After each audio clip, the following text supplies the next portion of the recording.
સુરેન્દ્રનગર લોકસભા બેઠક પર ભાજપના ઉમેદવાર ચંદુભાઈ શિહોરાનો વિજય થયો હતો।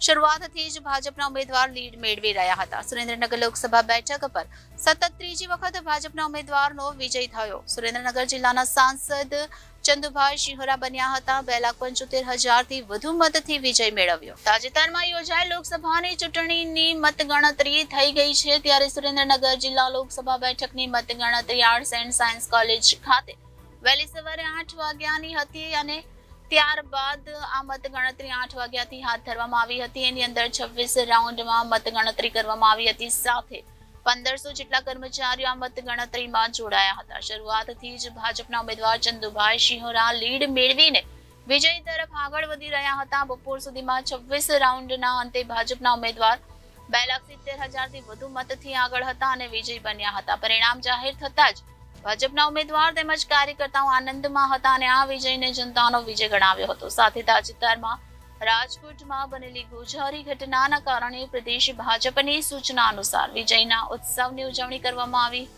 ન હતી। આગામી દિવસોમાં વિસ્તારના પ્રશ્નો માટે કામ કરવામાં આવશે તેમ વધુમાં જણાવ્યું હતું। આજે જ્યારે 2024 દેશની લોકસભાની ચૂંટણીનું પરિણામ આપણા સુરેન્દ્રનગર મત વિસ્તારનું પણ આવી ગયું છે, ત્યારે પ્રથમ તો આ પરિણામ પહેલાં હું આપણા મીડિયાના માધ્યમથી એ કહેવા માગું છું કે રાજકોટમાં જે ઘટના બની છે એ ઘટનાનું અમને પણ ભારતીય જનતા પાર્ટીને અને ખુદ મને ઉમેદવાર તરીકે પણ ખૂબ દુઃખની લાગણી અનુભવું છું।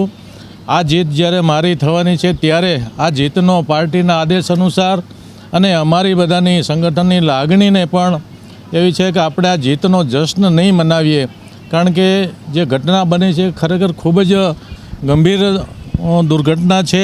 અમારી સંવેદનાઓ એમના મૃતકો સાથે છે, એમના પરિવારજનો સાથે છે, ત્યારે આ જીતનો અમે જશ્ન આજે મનાવવાના નથી।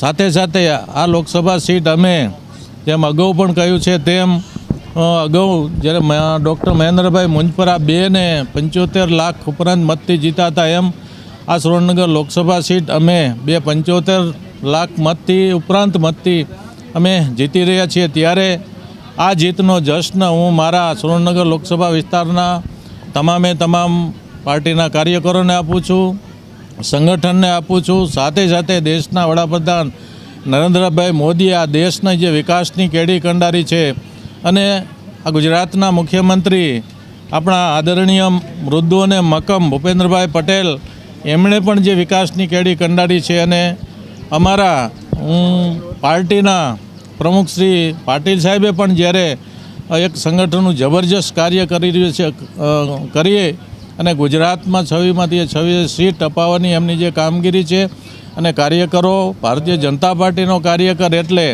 માત્ર ચૂંટણી પૂરતો કાર્યકર નહીં, પરંતુ આજે ચૂંટણી પૂરી થવાની છે, આવતીકાલથી એ લોકોની સેવા માટે સતત તત્પર રહીને કામ કરતો હોય છે। ત્યારે લોકોને બધાને વિશ્વાસ છે કે ભારતીય જનતા પાર્ટીના કાર્યકરોની વાત સાથે ચાલવું જોઈએ। ભારતીય જનતા પાર્ટી વિકાસને વરેલો કાર્યકર હોય છે, ત્યારે આ જે હું મારા આ લોકસભા વિસ્તારના તમામ કાર્યકરોને અર્પણ કરું છું।